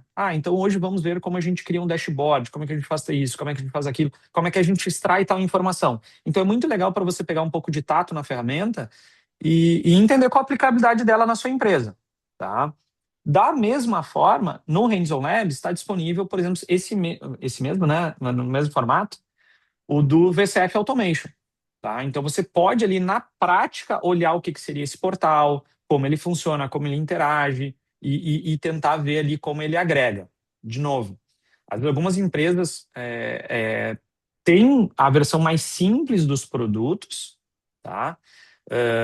Porque faz uma comparação de preço e diz, não, cara, aqui é caro, né? Aqui, pô, e justamente essa é a nossa preocupação. Então, se você já saiu do VVF para o VCF, vamos tirar o melhor proveito dele. Qual? Eu não vejo vantagem no VCF. Pô, peraí, vamos conversar, porque tem bastante. E essas vantagens estão a tirar boa, boa vantagem, bom resultado, ajudar no teu dia a dia, ajudar nas operações da tua empresa, ajudar na tomada de decisões. A gente está falando, de repente, operations, que você está ali pouco usando, talvez você é um cara que consegue te dar muita resposta rápida para gestão de capacidade, para aquisição de hardware, para decisão sobre se aquele workload deve ser feito deploy dentro ou fora de casa. Então, eu exploraria a gente consegue evoluir, começar a evoluir a maturidade, é um bom ponto de partida para evoluindo. Perfeito. Ainda falando sobre automation, o Erika fez uma pergunta bem interessante aqui, se a automation ele pode prover esse acesso ao portal de autosserviço com cota de uso de recursos. E sim, like, o automation, ele de fato ele não fornece só um portal para você ir lá e criar máquina virtual, mas para você criar uma série de serviços. Você pode pedir máquinas virtuais, clusters Kubernetes, load balancer, volume. A ideia é que ele de fato forneça um portal onde o usuário ele consiga fazer a solicitação de uma série de serviços e com a evolução do VCF, esse número de serviços vai só aumentando. Então, por exemplo, se no seu ambiente você tem o sistema de solicitação de banco de dados, eu esqueci a sigla agora, qual é o DB as a DSM? Services, isso. Você pode fazer solicitação de banco de dados também, sob demanda. Você consegue habilitar um repositório de imagens para os seus clusters Kubernetes, por exemplo. E tudo isso você consegue definir cota. Você cria um projeto e fala, olha, esse usuário ele tem esse limite aqui de recursos e ele só pode consumir até aqui. E você também pode incluir uma política de aprovação para caso ele peça uma coisa muito acima, um fluxo de aprovação seja acionado e a máquina só seja provisionada depois dessa aprovação, por exemplo. E sim, também é possível fazer o bem basicão, que é simplesmente uma casca de máquina virtual e o usuário ir lá e selecionar o sistema operacional de acordo com a necessidade dele. Dá para fazer também, tá bom? A gente vai ter webinars futuros muito específicos, webinars voltados a operations, como o Cola bem mencionou, webinars voltados ao automation, porque são soluções muito abrangentes que tem muita coisa legal para a gente compartilhar com vocês. Eu até É, adicionando aqui, a uhum, tua resposta é muito boa, Tatos. Adicionando e quando a gente fala, por exemplo, do automation, às vezes a gente pensa construir algo do zero, construir muita coisa. É uma abordagem que a gente procura fazer bastante, né, com os nossos clientes, é a gente aproveitar o que já existe. Então, tem clientes que estão implementados automação e ele entrega já a aplicação pronta. Pô, Cola, mas para construir isso é muito complicado. Não é. Porque a gente colocou essa etapa que é meio nativa, né? Out of the box do automation, de criar uma máquina, básico, né? Um servidor totalmente funcional, com IP, com nome, na rede certa, tudo bonitinho, que às vezes já é bastante trabalhoso e demorado. Né, a gente faz de maneira automática. E a gente conecta o automation, às vezes, a recursos que vocês têm dentro de casa. Um Ansible, um servidor de PowerShell, é, é, SaltStack, Puppet. Então, assim, é muito fácil, se você já tem dentro da sua empresa um pouco de maturidade nesse sentido, né? Pô, qual depende eu de infra, não, mas o meu desenvolvedor lá, o cara que cuida de Kubernetes, ele já tem tudo em pipelines, em playbooks e legal. A gente pode conectar a nossa oferta ao que ele já tem. Quando ele pede a máquina, a gente faz a chamada lá para o Ansible, por exemplo, e a máquina, além de ser criado o Linux, já faz o deploy do Kubernetes, já faz a configuração que ele precisa. E aí, claro, aí a gente já passou o bastão para eles, né? Mas a gente está fazendo essa operação integrada, né? Então, se eles configuraram um Ansible para colocar um worknode direto no ambiente, já sair funcionando, feito. É 2 cliques, está funcionando. E aí começam as coisas que eu acho legal. Então, a gente aqui de TI às vezes se emociona um pouco nisso, eu poderia integrar isso ao operations. Lembra a pergunta anterior? Então, assim, poderia fazer uma ação prática? Poderia. Quando eu entender que o uso médio dos meus workloads passar de X%, dispara essa ação e provisiona uma máquina. Só que provisionar uma máquina Linux não resolve o meu problema do workload. Só que se eu integrei com Ansible, Salt, Puppet, qualquer outro sabor ali, e ele caiu pronto como worknode, pô, aí foi legal. Aí agregou valor, né? Aí você entregou essa elasticidade, e aí a gente começa a falar o mais perto possível de uma experiência de nuvem.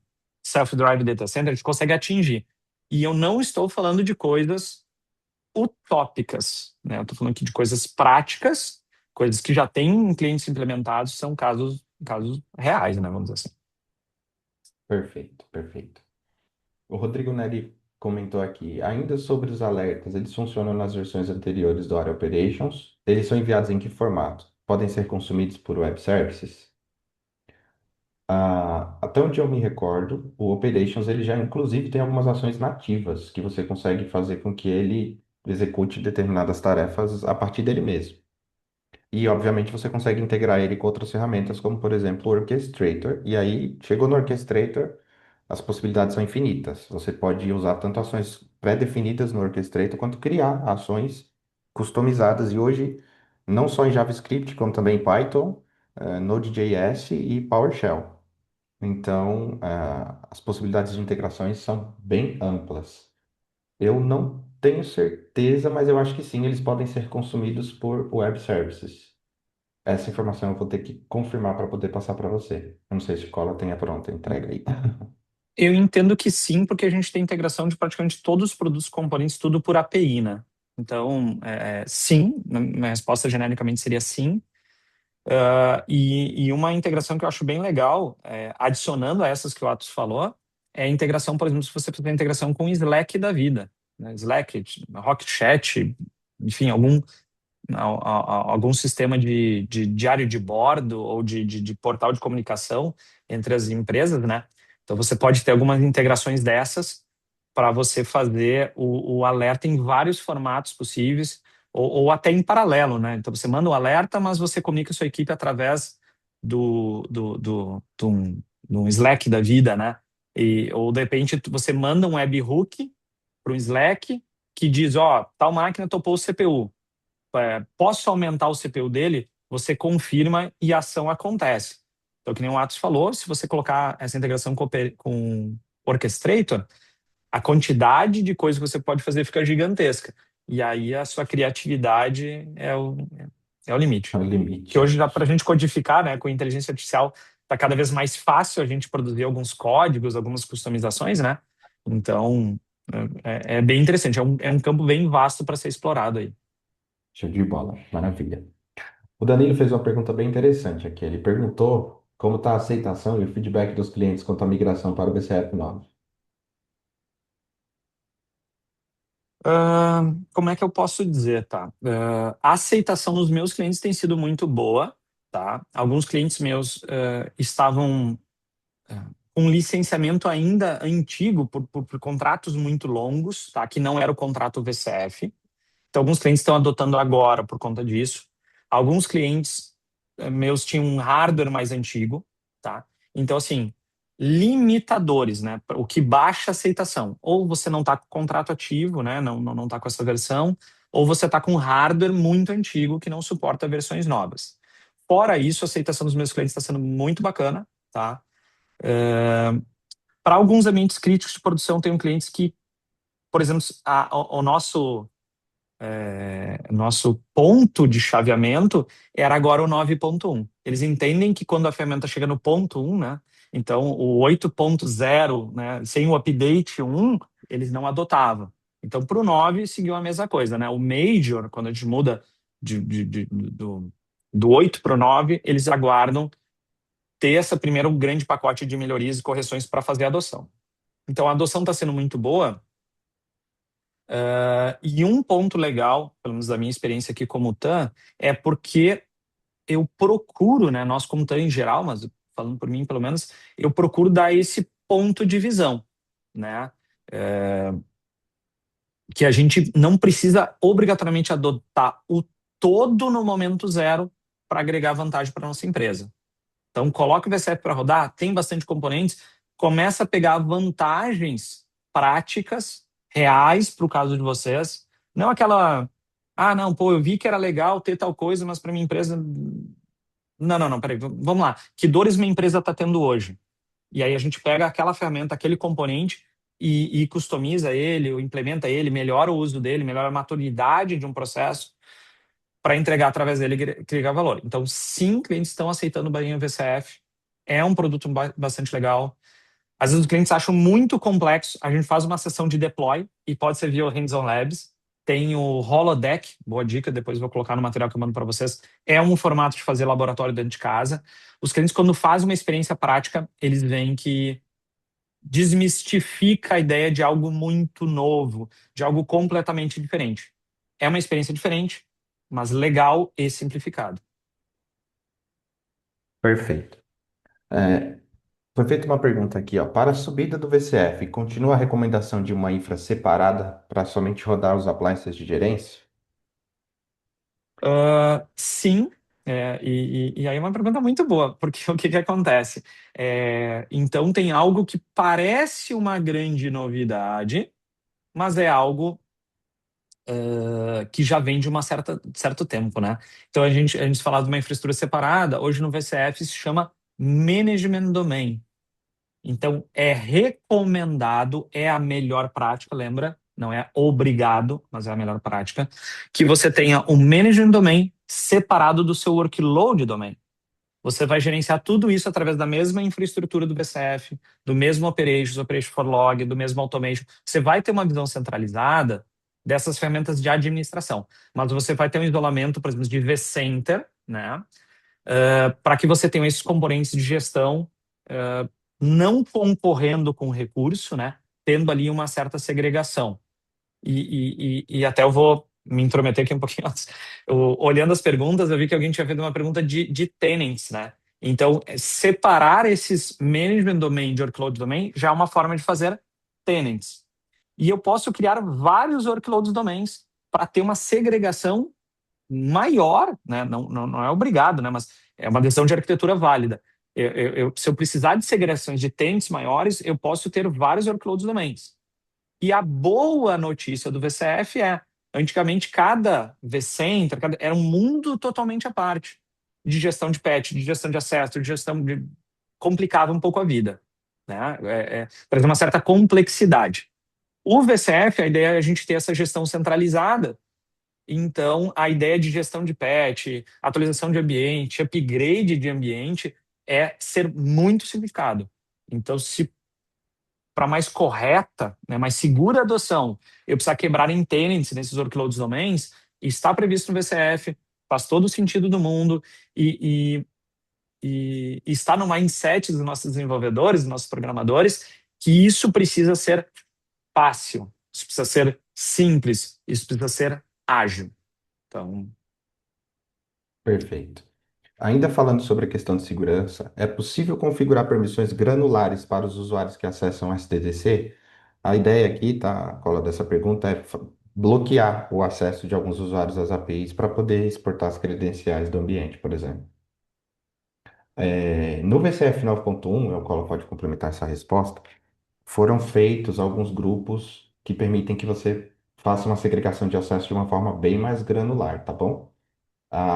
Com relação à possibilidade de exportar credenciais do ambiente, houve uma mudança em como essas credenciais elas são armazenadas e a única forma de você ter acesso é de fato com o usuário mais poderoso do ambiente, que como a gente recomendou aí durante a apresentação, não é um usuário que você deveria estar utilizando para administrar o seu ambiente no dia a dia. É um usuário que tem que ter uma senha armazenada em um cofre e para administrar o ambiente você usaria o seu usuário com privilégios administrativos, que não teria força para poder extrair essas credenciais, por exemplo. né, não exatamente complementando tua resposta, tá? Mas aproveitando a pergunta. O que tu falou é válido, né? E isso se liga um pouco com o primeiro assunto que eu comentei de segurança. Por exemplo, tem pessoas que entendem que a gente precisa usar os usuários de domínio, isso é a regra da empresa. Ele foi lá, discutiu, não tem como mudar, mesmo não tendo MFA, precisa ser feito daquele formato. Então a gente faz a questão das regras de menor acesso possível. E às vezes a gente precisa de integração entre ferramentas. E para essas, a empresa permite, por exemplo, que seja um usuário local. Então a gente cria um usuário @vSphere_local ali, por exemplo, para integração entre componentes, e coloca uma senha extremamente complexa. Às vezes até os meus clientes eu recomendo, a gente cria uma senha e não salva a senha. Porque ninguém nunca precisa saber, não precisa estar em lugar nenhum essa senha. Então, é uma forma, às vezes, de você gerar uma proteção. Já tive casos em alguns clientes que a gente fez um processo de dupla guarda da senha. Era uma senha que não podia ser perdida, então fez dupla guarda. Já fiz o caso de dupla geração sem guarda. né? Então a gente criou um usuário, integração entre duas ferramentas, ferramenta de segurança e uma ferramenta nossa de infra, aonde naquelas cerimônias, né, que a gente faz de imputar a senha, um time imputou metade da senha, outro time imputou outra metade, e nenhum dos dois times salvou a senha. Então, assim, às vezes são alguns, né, processos para talvez tentar aumentar a segurança. Então, segmentar algumas coisas você consegue, algumas coisas você consegue, mas às vezes a gente consegue complementar em algum cenário mais específico, às vezes com alguma dessas técnicas é, de segurança, né, um pouco mais não tão ortodoxas, né, ou não tão comuns, né, já que dupla guarda não é algo novidade para quem gosta do tema de segurança. Perfeito, perfeito. Essa pergunta eu vou ficar contente em responder. Como está o uso do VKS na infraestrutura do VCF9? Tem uma demanda de repatriar o AKS e queria entender melhor como está o uso e experiência de usuários. Tem algum benchmark aberto? Então, vamos lá. No nosso próximo webinar, a gente vai estar um pouco mais focado no VKS. Então, eu convido vocês a participarem desse próximo webinar também, que eu acho que vai ser bem interessante. Sobre a adoção do VKS, assim, a maioria dos clientes que eu tenho atendido, se não já estiverem com o VKS, estão a caminho de. E com relação à performance, gente, agora com 9.1, saiu um dado muito interessante de testes que foram feitos, que o deployment de um cluster com 3 control plane VMs e 100 worknodes demorou 11 minutos. Provisionamento de um cluster Kubernetes desse tamanho. E o processo de upgrade desse mesmo cluster, 3 control plane VMs e 100 worknodes, demorou 103 minutos. Quando a gente compara isso com a própria versão anterior do VKS, a gente tem uma diminuição de 70% do time para aprovisionamento e 75% do time para upgrade. E se a gente comparar isso com outras soluções de Kubernetes, a porcentagem ela é muito superior. Então a performance ela é bem interessante. O processo de deployment, ciclo de vida, atualização e, enfim, integração do VKS com todos os demais componentes VMware são fenomenais. Então, de fato, a adoção da solução tem sido bem interessante e existem vários clientes que estão passando pelo mesmo processo. Operam Kubernetes hoje em uma determinada plataforma e estão trazendo para dentro do VKS, porque eles viram vantagens, não só financeiras, mas competitivas. O processo de gerenciamento de um ambiente Kubernetes dentro do VCF9 está muito mais simplificado. Então, bem legal. E fica reforçando, né, que nem o Atos falou, esse é o tema que ele vai explorar no nosso próximo webinar.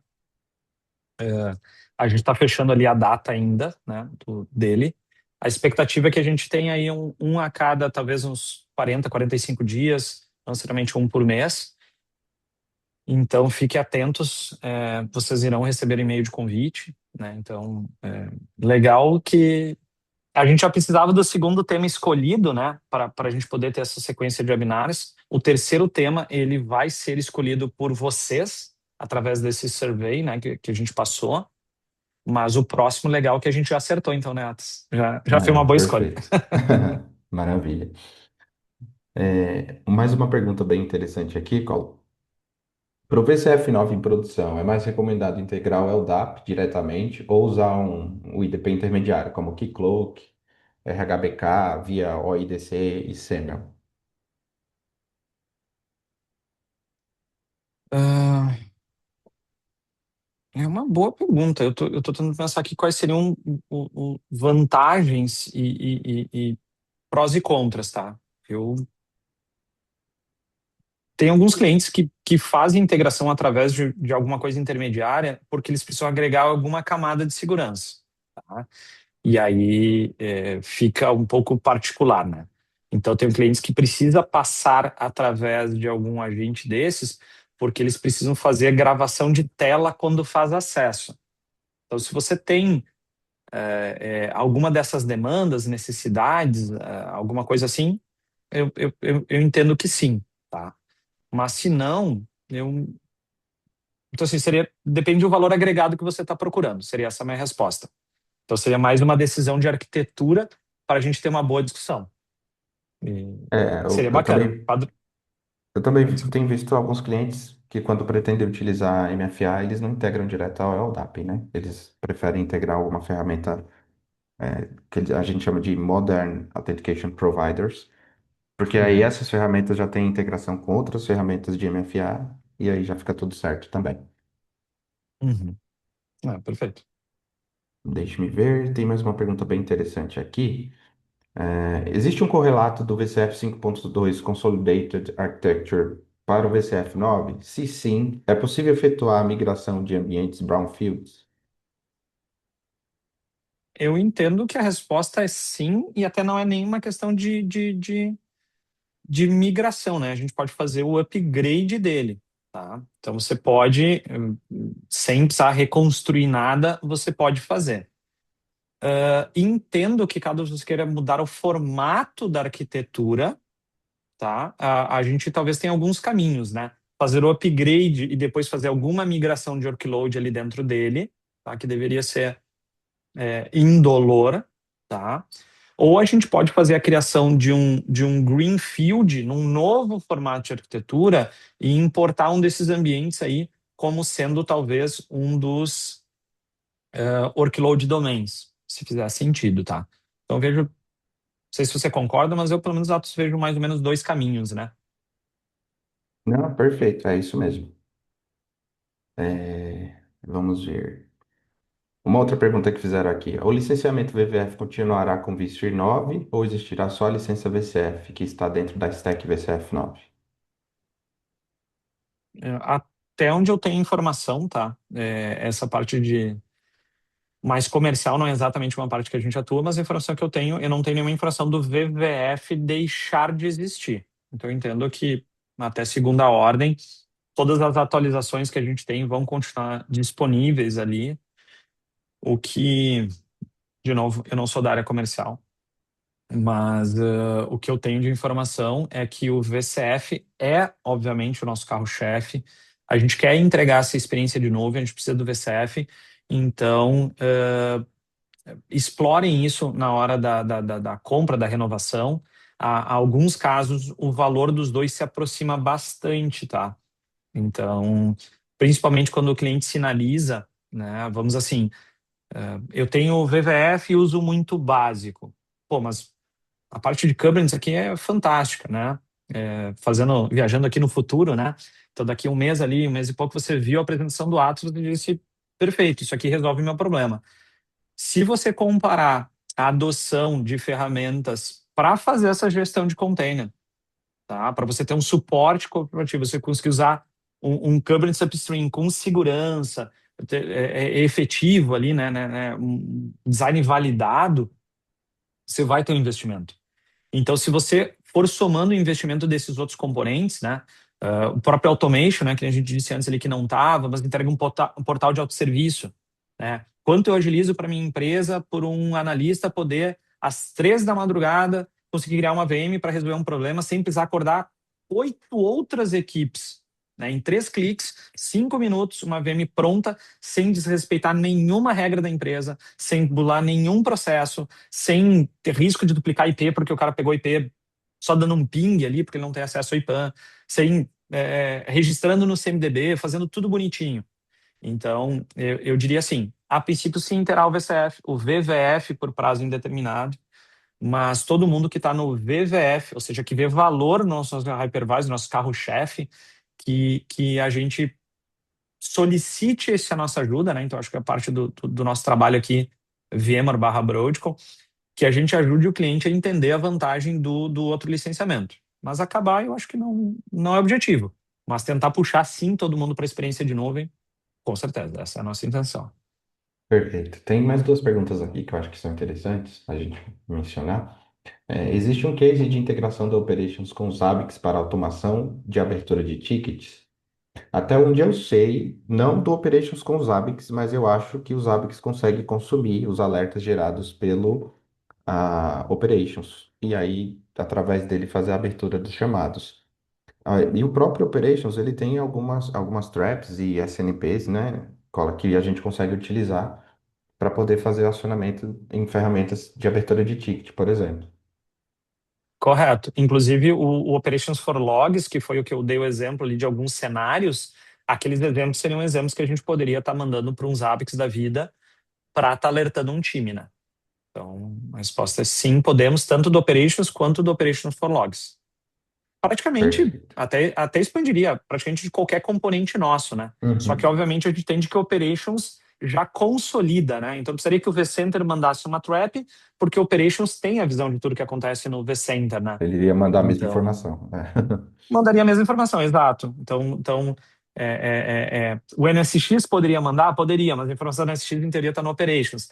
Então, sim, do Operations, mas todos os nossos componentes ali, a gente consegue fazer esse tipo de integração e envio ali de algum formato ou outro. Consolidar no Operations eu acho mais bacana. Alguns eu gosto de fazer direto pelo Operations for Logs ali, que nem eu mostrei, mas até esses, de certa forma, daria fazer via Operations, acho talvez mais camada de gosto. Eu não sei se Perfeito. tu quer, Atos, só a título de organização, sortear mais, de repente, a nossa última pergunta. É isso. Por uma limitação de tempo aqui, De nós já estamos tempo. chegando no limite aqui. Mas a gente vai. Fiquem à vontade de novo, tá, pessoal? Reforçando o survey, podem enviar perguntas lá, tem um campo para que vocês consigam fazer descrições e a gente vai responder de forma individual cada um, tá bom? Até mesmo ajudá-los nos casos de usos que vocês possam ter aí no ambiente de vocês.